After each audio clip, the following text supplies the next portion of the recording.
ఈరోజు ఇక్కడ విశాఖ ఉక్కు సంబంధించి అసలు ఇక్కడ కార్మికులకైతేనేమి ప్రజలకైతేనేమి ప్రభుత్వము రాష్ట్ర ప్రభుత్వమైనా కేంద్ర ప్రభుత్వమైనా అసలు భరోసా కలిగించకపోగా 1329 రోజులుగా రిలే నిరాహార దీక్షలు చేస్తున్నారు. భరోసా కల్పించకపోగా ఈరోజు 4200 మంది కాంట్రాక్ట్ ఉద్యోగస్తులను నోటీసు కూడా ఇవ్వకుండా తొలగించారు అని వింటున్నాం. ఇద్దరు గుండెపోటుతో మరణించారు అని కూడా వింటున్నాం. ఇది దారుణము, దుర్మార్గము. ఇలా ఎందుకు చేస్తున్నారో కేంద్ర రాష్ట్ర ప్రభుత్వాలు సమాధానం చెప్పాలి. ఏది అడిగినా కేంద్ర ప్రభుత్వం చేస్తుంది, కేంద్ర ప్రభుత్వం చేస్తుంది అని చెప్తున్నారు. మరి కేంద్ర ప్రభుత్వంతో పొత్తు పెట్టుకున్న ముఖ్యమంత్రి గారికి ఏ సంబంధం లేదా? ముఖ్యమంత్రి గారు వచ్చి ఈ కార్మికులకు, ఈ పరిశ్రమకు భరోసా ఇవ్వాల్సిన అవసరం లేదా?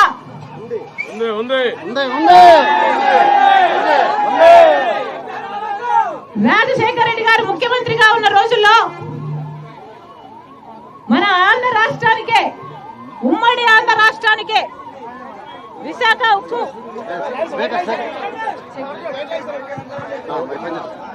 ఉక్కు తలమానికమన్నారు.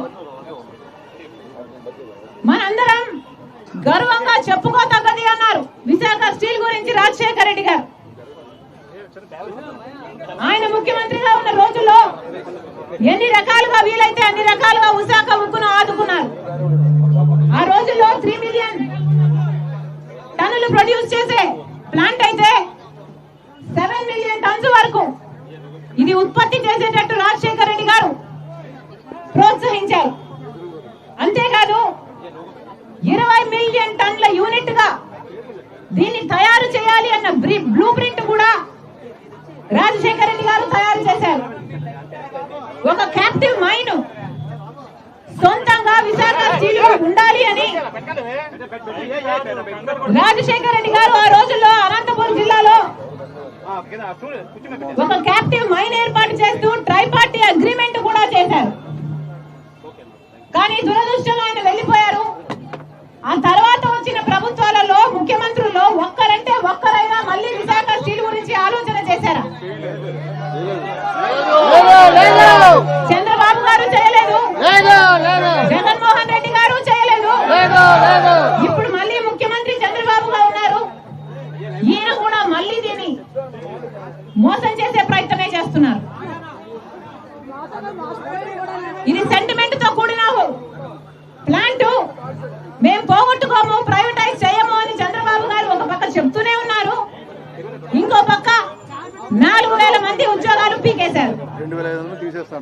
ఎలా అర్థం చేసుకోవాలి దీన్ని? ఎలా అర్థం చేసుకోవాలో చంద్రబాబు గారు సమాధానం చెప్పాలి.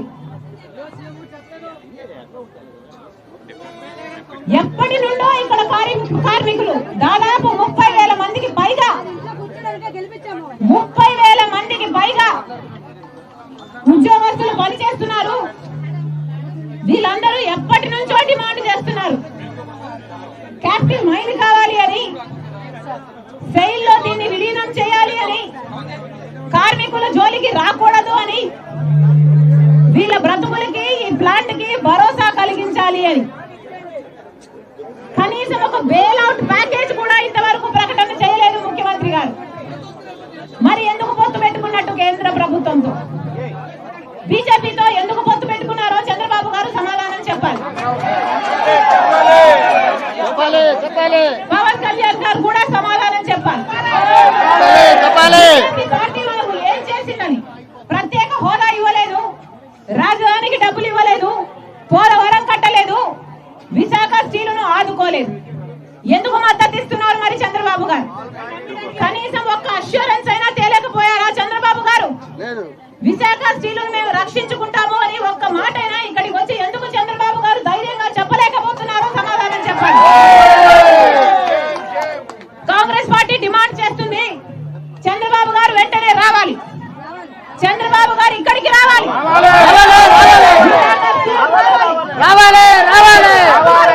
పవన్ కళ్యాణ్ గారు రావాలి, ఇక్కడికి వచ్చి ఇక్కడ కార్మికులకు భరోసా ఇవ్వాలి. 4200 మందిని మళ్ళీ ఉద్యోగాలలో చేర్చుకోవాలి. 14,000 మంది కాంట్రాక్ట్ ఉద్యోగస్తులు మళ్ళీ పర్మనెంట్ చేయాలి. విశాఖ స్టీలు ప్రైవేటైజ్ చేయనీయము అని హామీ ఇవ్వాలి. రైల్లో విలీనం చేస్తాము అని హామీ ఇవ్వాలి. క్యాప్టివ్ మైన్ వెంటనే ఏర్పాటు చేయాలి. విశాఖ స్టీలు కానీ ఈ కార్మికులు కానీ ఏ లోటు ఉండదు, ఏ డోకా ఉండదు అని హామీ ఇచ్చిన తర్వాతనే చంద్రబాబు గారు ఇక్కడ నుంచి బయలుదేరి వెళ్ళాలి. కాంగ్రెస్ పార్టీ హెచ్చరిస్తుంది ఈ రోజు చంద్రబాబు గారి ప్రభుత్వాన్ని, మీకు 48 గంటలు టైం ఇస్తున్నాం. టైం దాదాపు 1 గంట కావస్తుంది. ఈ రోజు 2వ తేదీ, 4వ తేదీన 1 గంట లోపు ఈ 4200 మందికి మళ్ళీ ఉద్యోగాలు ఇస్తున్నాము అని మీరు చెప్పకపోతే, ఇన్ రైటింగ్ మీరు చెప్పకపోతే, వాళ్లకు భరోసా కల్పించకపోతే, రాజశేఖర్ రెడ్డి బిడ్డ కాంగ్రెస్ పార్టీ అధ్యక్షురాలు 4వ తేదీ 1 గంట నుంచి నిరాహార దీక్షకు దిగుతుందని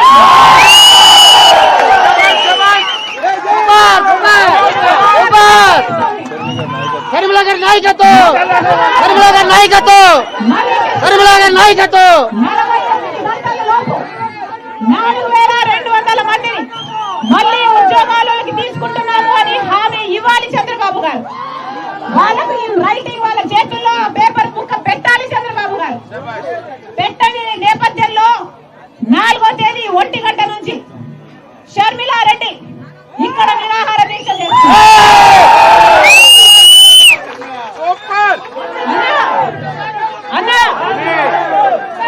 రాజశేఖర రెడ్డి బిడ్డను నేను ఇది వరకు కూడా మీకు మాటిచ్చాను. నేను 2 సార్లు వచ్చాను విశాఖ స్టీల్కి. ఇది వరకు కూడా ఈ సంవత్సరంలోనే మీకు మాటిచ్చాను, మీ హక్కుల కోసం నేను పోరాడతాను అని మీకు మాటిచ్చాను. నేను పోరాటం చేయడమే కాదు, అవసరమైతే రాహుల్ గాంధీ గారిని కూడా తీసుకొచ్చి మాటిస్తుంది రాజశేఖర రెడ్డి బిడ్డ, మాటిస్తుంది కాంగ్రెస్ పార్టీ. ఉంటానా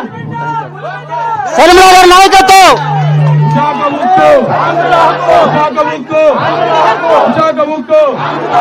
గతంలో సర్మిలా మేడం గారు మన తెలంగాణ ముఖ్యమంత్రి తీసుకొస్తామని తీసుకొచ్చారు. ముఖ్యమానికి ఒక ఊపిరి పోశారు. మరలా ఇప్పుడు మొన్న పొద్దున్న కాంగ్రెస్ చేసినప్పుడు మేము వస్తున్నామని చెప్పి చెప్పారు. అదే పని మీరు 4 గంటలకి వస్తామని చెప్పినప్పటికీ షెడ్యూల్ ప్రకారం 4 గంటలు రావాలి. కానీ చాలా మంది రోడ్ల మీద ఉన్న ఉద్దేశంతో 4 గంటల 12 గంటలుగా మనం వచ్చారు. వారికి ధన్యవాదాలు తెలియజేస్తున్నాం. సార్ గురుగారు కొంచెం సైడ్ జరగండి, సైడ్ ఈరోజు మా ప్రీతమ నాయకురాలు ఆంధ్రప్రదేశ్ రాష్ట్ర అధ్యక్షురాలైనటువంటి శర్మారెడ్డి గారు మన స్టీల్ ప్లాంట్కి వచ్చి మనకి ఈ రోజు ఎంత భరోసా ఇచ్చారు. ఇటువంటి భరోసా ఎంతవరకు వచ్చిన నాయకులు ఎవరూ కూడా ఇవ్వలేదు.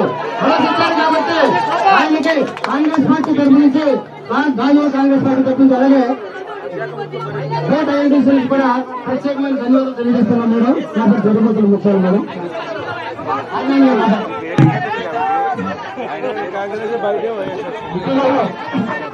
విశాఖంలో ఆంధ్రప్రదేశ్లో ప్రభుత్వంగా పోరాడినటువంటి కాంగ్రెస్ పార్టీ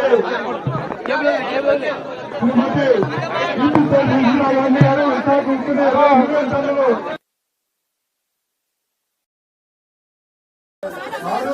ఈ రోజు వరకు కూడా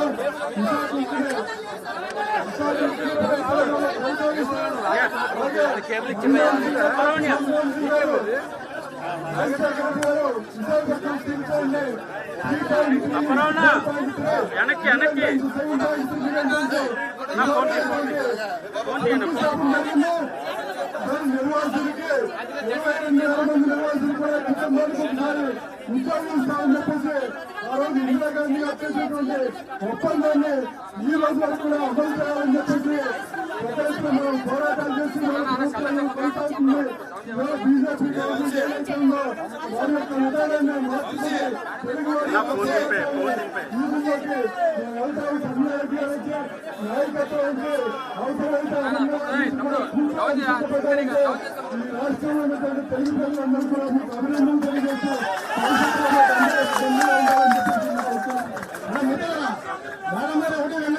కాంగ్రెస్ ఎంపీలందరినీ పార్లమెంట్ సమావేశం దయచేసి వాళ్ళందరూ కూడా గట్టిగా మాట్లాడితే మన వర్క్ దగ్గర విడిపోతుంది చెప్తే మేడం గారు మాట్లాడుతున్నారు. అందరికీ నమస్తే. కొంచెం ముందుకి 5 నిమిషాలు శాలరీ అవ్వట్లేదు. మా పిల్లల్ని స్కూల్ గురుగారు సైడ్ స్కూల్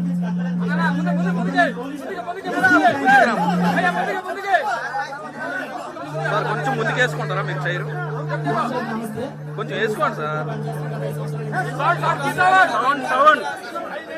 మాకు ఒక 5 నిమిషాలు శాలరీ అవ్వట్లేదు మేడం. మా స్కూల్ పిల్లల్ని ఇంట్లో తోలేస్తున్నారు మేడం. స్కూల్కి వెళ్తే పంపించేస్తున్నారు. దేని కూడా పంపిస్తే ఫీజు కట్టని పంపించేస్తున్నారు. ఎందువల్ల అంటే స్కూల్ జీతాలు అవ్వడానికి 5 నుంచి జీతాలు ఏం బతకాలి నాకు అసలు హై స్కూల్లోకి వెళ్తే హై స్కూల్లో కూడా మీకు పర్మిషన్ లేదు అని చెప్పేస్తున్నారు మేడం. దీని పరిస్థితి అసలు మరి గవర్నమెంట్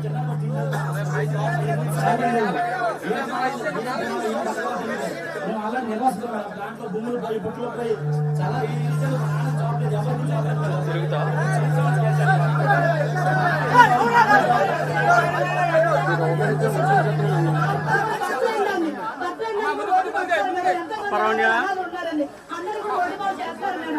స్థాపించుకుని ప్లాన్ జరిగింది. మా రక్తం చిందించుకుని మా ప్లాన్ మా భూములు ఇచ్చుకుని స్థాపించుకున్నామండి.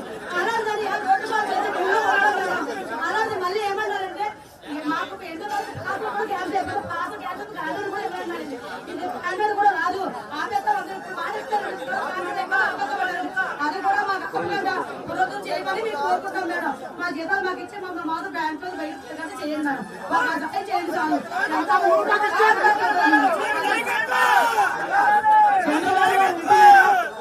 చంద్రబాబు గారు వింటున్నారా? పవన్ కళ్యాణ్ గారు వింటున్నారా? కనీసం జీతాలు కూడా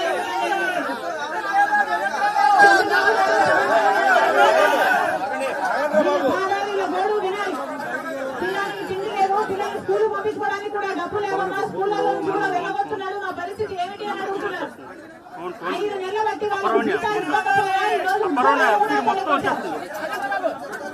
అసలు మేము మనుషులు జాబితా కిందకి వస్తారో లేదో ఆలోచన చేసుకోవాలి చంద్రబాబు గారు, పవన్ కళ్యాణ్ గారు.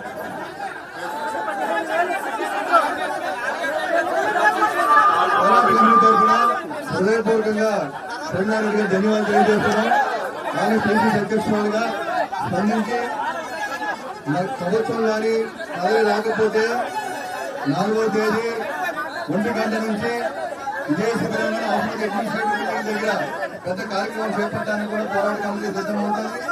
ఆవిడందరినీ కూడా ఒక మంచి స్ఫూర్తినిచ్చి ఉద్యమానికి గతంలో కూడా ఢిల్లీ రావడం జరిగింది. అలాగే మన ఉత్తరాఖండ్ ఏదైతే కృష్ణా గ్రౌండ్స్ లో కూడా పెద్ద ఎత్తున సమావేశం ఏర్పాటు చేసి ఆవిడ మనందరికీ మద్దతు పలికారు.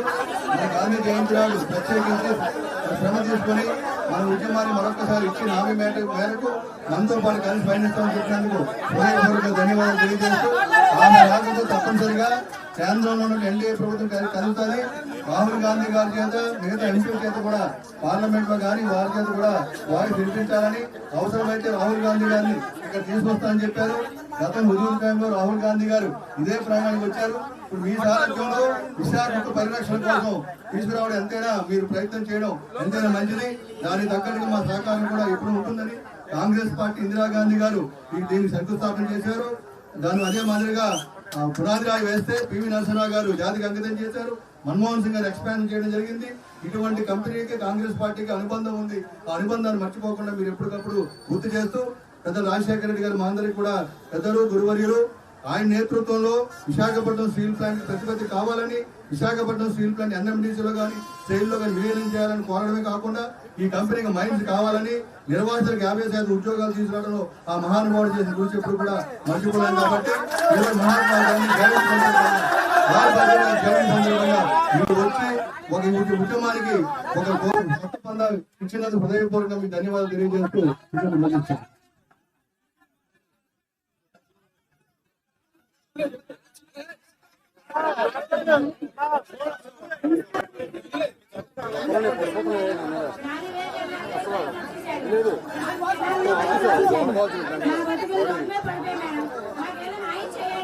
మా భూములు మా పొట్లో తీసుకొని మా రెండు ఉద్యోగం ఎత్తాయని చెప్పి ఏది ఇవ్వకుండా ఊరికే రోడ్డు వేస్తాడు. ఈ ఒక్కడు ఏం చేశాడు? 6 గంటలు కట్ చేశాడు మేడం. 6 గంటలు తీసి పారేశాడు. నేను ఉద్యోగాల్లో చెప్తున్నాను. 15 సంవత్సరాలు పెట్టాడు. 15-20 సంవత్సరాల నుంచి పనిచేసిన వాళ్ళని అర్ధ గంటలో తీసేశారు.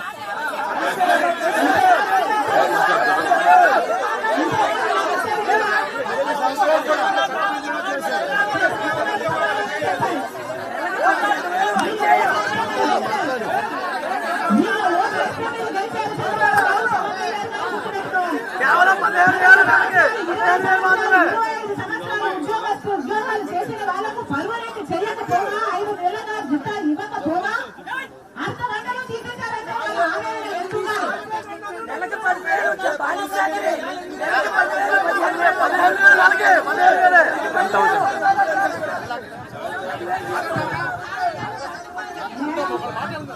మేడం 10 గంటల నుంచి తెల్లవారు 3 గంటల వరకు యూనివర్సిటీ ఆఫీస్ దగ్గర 4000 మంది ధర్నా చేసుకుంటారు మేడం.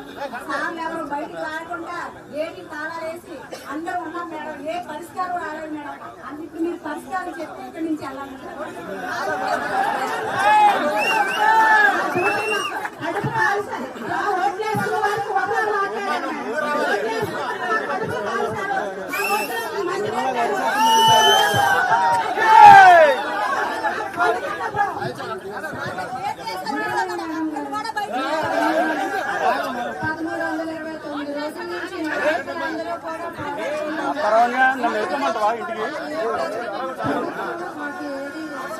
ఆవిడ చెంప పక్కన పెట్టు.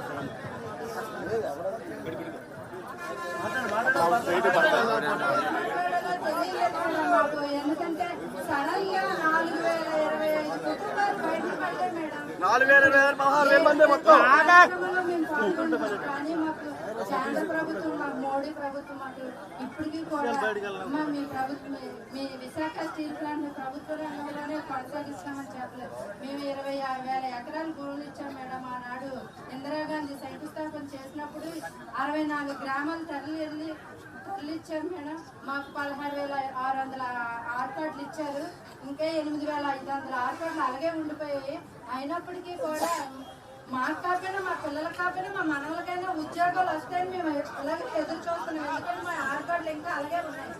మా విశాఖ స్టీల్ ప్లాంట్ ప్రభుత్వ రంగంలో ఉంటేనే కదా మేడం మేము బతుకుతాం. కూలి పనులు కూడా చేస్తున్నప్పటికీ ఇప్పుడు ఉద్యోగాలు లేకపోతే పోయే కూలి పని అయినా చేసుకుని బతుకుతాం. అంటే ఇప్పుడు ఈ వీధులను మమ్మల్ని ఇలా తిప్పి మా బాధలు ఇలా చేస్తున్నారు మేడం. మా పిల్లలు మేము ఎలా చదివించుకోవాలి మేడం మా పిల్లల్ని? ఇప్పటికీ కూడా మేము దీని మీదే బతుకుతున్నాం మేడం.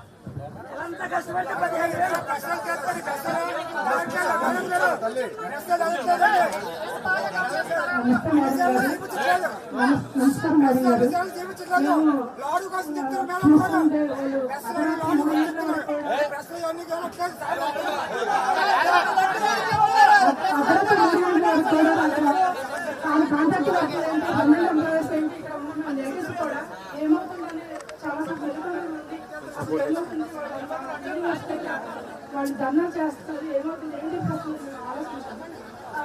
ఎలాంటి తీర్పు రాకుండానే రోజు ధర్నా చేయాల్సి వచ్చింది. కాంట్రాక్ట్ కార్మికులు దొంగలు అయితే వాళ్ళు 90% కాంట్రాక్ట్ నిర్వహించే ఉన్నారు. భూమి కోల్పోయి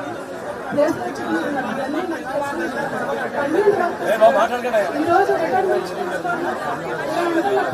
పిల్లల సౌకర్యం మధ్యలో ఉన్నాయి. ఎందుకంటే ప్లాంట్ బాగుంది కాబట్టి వాళ్ళ సౌకర్యం మధ్యలో ఉన్నాయి.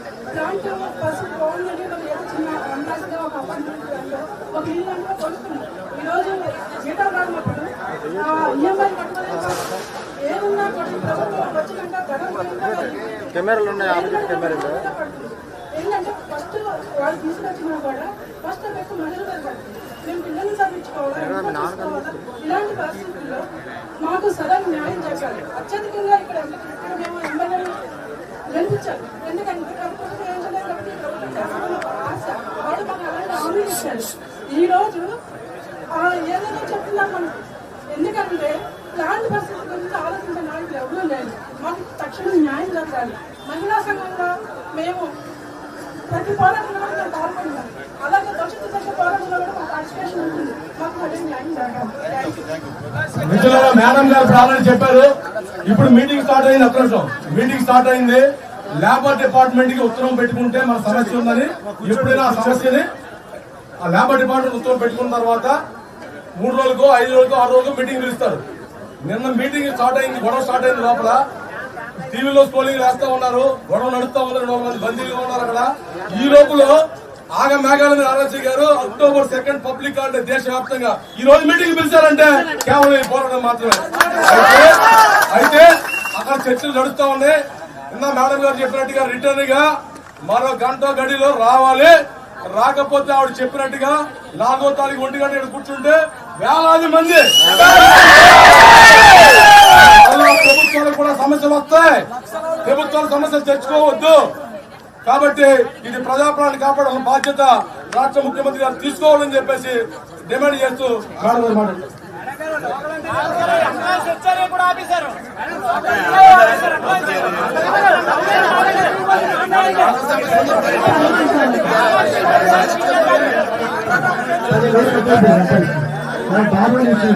ఇది అనుకోను ఆత్మహత్య చేసుకోవాలని ఉన్నాడు.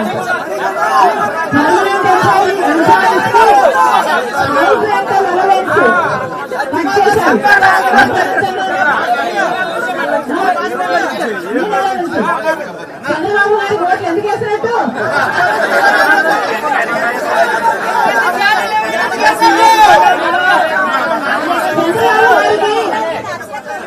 కలిగిప్పు కలగాలి. చంద్రబాబు గారు వీళ్ళందరూ మీకు ఓట్లేసి గెలిపించారు. ఎవరన్నా ఇక్కడ ఎమ్మెల్యే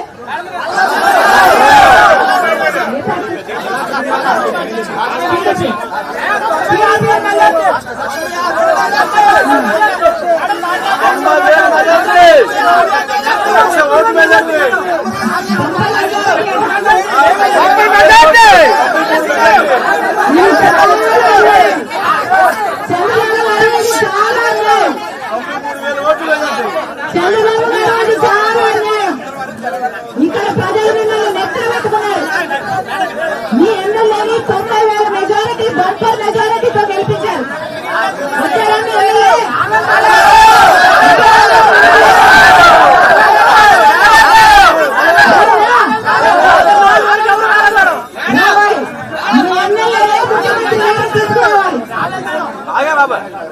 రావాలి, మీ ఎమ్మెల్యే రావాలి, ముఖ్యమంత్రి గారు తీసుకురావాలి. చంద్రబాబు గారు ముఖ్యమంత్రి అయిన తర్వాత చంద్రబాబు గారేమో ముఖ్యమంత్రి అయ్యారు, పవన్ కళ్యాణ్ గారేమో డిప్యూటీ ముఖ్యమంత్రి అయ్యారు. పర్మనెంట్ ఎంప్లాయీస్ కేమో హౌసింగ్ అలౌన్స్ పోయింది, కాంట్రాక్ట్ లేబర్ కేమో ఉద్యోగం కూడా పోయింది. న్యాయమేనా అని అడుగుతున్నాం.